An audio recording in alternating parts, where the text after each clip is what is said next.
আসসালামু আলাইকুম।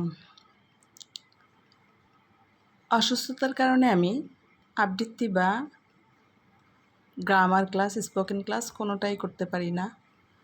সবাই আমার জন্য দোয়া করবেন।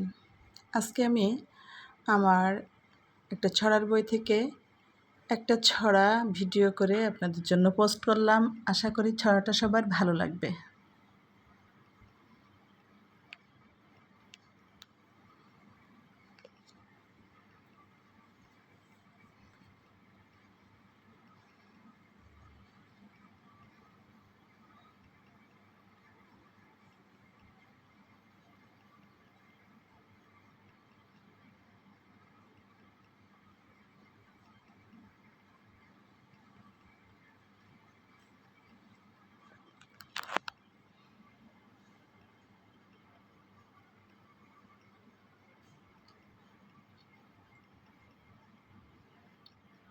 এই ছড়াটা আমার দ্বিতীয় ছড়া গ্রন্থ আগুন রাঙা ফাগুন থেকে নেওয়া।